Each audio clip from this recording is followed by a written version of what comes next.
जय श्री कृष्ण मित्रों। शिव शक्ति एस्ट्रोलॉजी और ज्योतिष बाई सुनील में आपका स्वागत है। ये दोनों हमारे चैनल चल रहे हैं। इसमें आपको मैं ज्योतिष संबंधी संपूर्ण जानकारी दे रहा हूँ। चाहे ज्योतिष गणना है, फलादेश करना है, ग्रह गोचर है, मुहूर्त निकालना है, विवाह विचारना है, ज्योतिष संबंधी संपूर्ण जानकारी आपको दी जा रही है। यदि आपको किसी प्रकार की कोई परेशानी है, संतान संबंधी है, रोजगार संबंधी है, पत्नी संबंधी है या आर्थिक संबंधी कोई दिक्कत है, शत्रुओं से कोई परेशानी है, इससे संबंधी कोई प्रश्न आप पूछना चाहते हैं, हमारा मोबाइल नंबर हर वीडियो पे चलता ही रहता है। वही मेरा व्हाट्सएप नंबर भी है, उससे भी आप लोग संपर्क कर सकते हैं और संपूर्ण जानकारी आप लोग प्राप्त कर सकते हैं। जय श्री कृष्ण मित्रों, ज्योतिष बाई सुनील में आपका स्वागत है। आज मैं आपको सिखाने जा रहा हूं कारकत्व के बारे में कि ग्रहों के कारक क्या होते हैं और ये भावों के कारक कैसे होते हैं, इस सब के बारे में जानकारी दी जाएगी। तो ग्रह कारक के बारे में ज्ञान होना आपको अनिवार्य है, क्योंकि ज्योतिष में ये कारकत्व, ग्रहों का कारकत्व होना, भाव के कारकत्व होना, एक नॉलेज होना, ज्ञान होना आपको अनिवार्य है। तो कारक कितने प्रकार से देखे जाएंगे? ये एक तो चर कारक होता है, ये अंश के अनुसार देखा जाएगा। एक स्थिर कारक होता है, ग्रहों के अनुसार हर भाव के किस सूर्य से क्या किसका कारक है, चंद्रमा किसका कारक है, उसी को स्थिर कारक कहते हैं, उसके बारे में बताएंगे। फिर कारक ग्रह, ये ग्रह किसके कारक हैं वो बताएंगे हम आपको। फिर 12 भावों के क्या कारक हैं, और नहीं फिर योग कारक कैसे बनते हैं, ये सब हम आपको सिखाएंगे। तो ये पहले आज हम चर्चा करेंगे। पहला है जैसे चर कारक। चर कारक क्या होता है ये समझ लो कि जैसे हमने कुंडली बनाई, किसी जातक की आपने कुंडली बनाई, तो आपने देखा कि उसमें सबसे ज्यादा किस ग्रह का अंश ज्यादा है।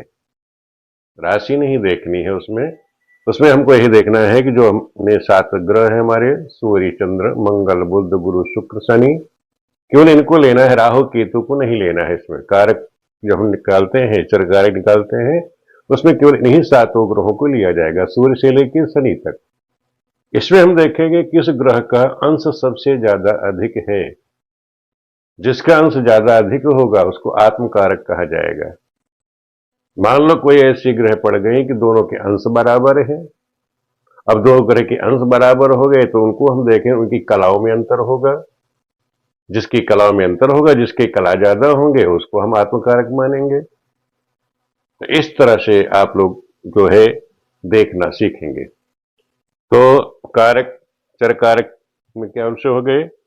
7 ग्रहों में सूर्य, चंद्र, मंगल, बुध, गुरु, शुक्र, सदी में जो ग्रह किसी भी राशि में हो, जो सबसे ज्यादा, उसमें हम राशि नहीं देखेंगे, जो सबसे ज्यादा अंश होंगे, जो अधिकतम अंश को पार कर लेगा, वो ग्रह क्या कहलाएगा?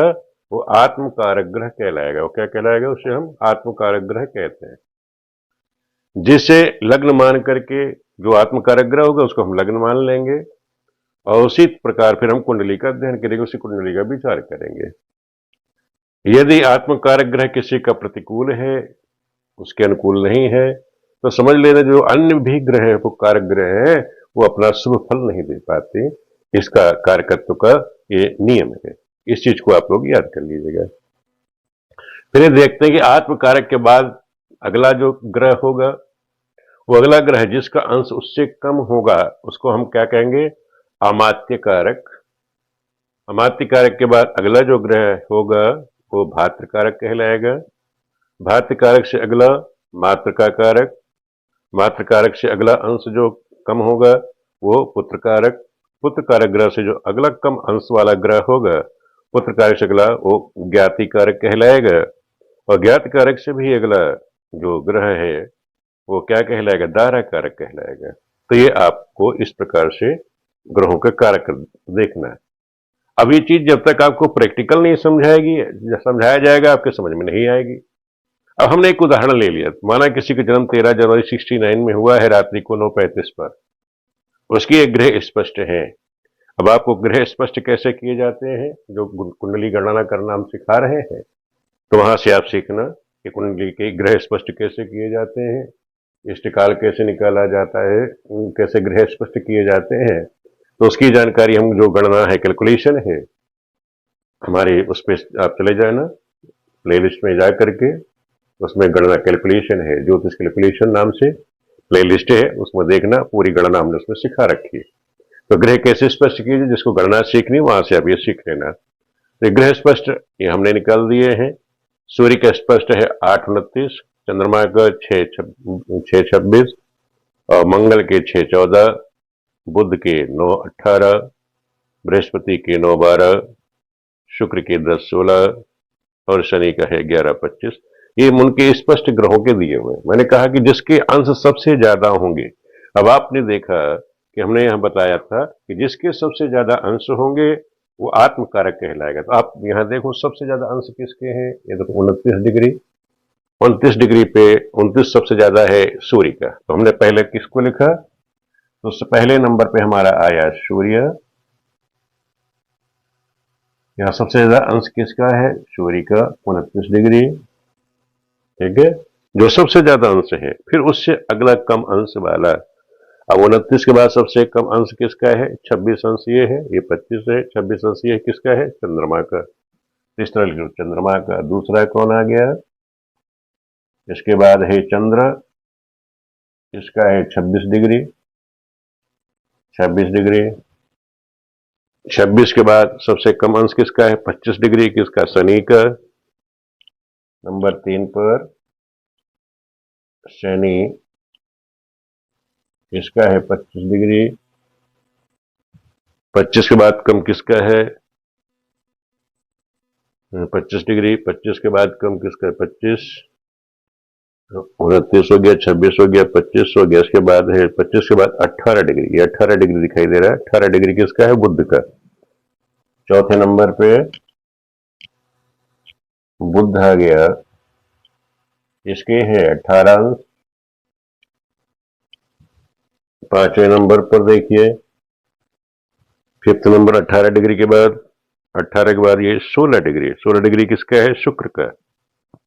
ये शुक्र आया, शुक्र का है 16 डिग्री। 5 हो गया, ये शुक्र हो गया। और छठा ले लीजिए, शुक्र के बाद छठा, शुक्र 18 डिग्री के बाद, 16 डिग्री के बाद ये 16 डिग्री शुक्र के हो गए। 16 से कम, 16 से कम ये 14 डिग्री, 16 से कम 14 डिग्री। 14 डिग्री किसका है, मंगल का। इसके बाद मंगल का है 14 डिग्री, मंगल के हैं 14 डिग्री। और लास्ट में सबसे कम डिग्री किसकी है, 12 डिग्री बृहस्पति के। तो लास्ट में गुरु के हैं 12 डिग्री। 12 डिग्री किसका है, बृहस्पति का। तो हम क्या कहेंगे यहां, सबसे जैसे हमारा सूत्र ने क्या कहा कि जिसके सबसे ज्यादा अंश होंगे, जिसका सबसे ज्यादा अंश होगा वो क्या कहलाएगा, हम आत्मकारक। तो सूर्य कुंडली में क्या हुआ, आत्मकारक, आत्मकारक हो गया। चंद्रमा इसमें क्या कहलाएगा, इस कुंडली में इसमें चंद्रमा हो गया अमात्य कारक, वो कहलाएगा अमात्य कारक। शनि इसमें भात्र कारक, तीसरा नंबर पे अमात्य के बाद क्या था, भात्र कारक, ये हो गया भात्र कारक। फिर बुध आएगा, भात्र कारक बाद होता है मात्र कारक, मात्र कारक।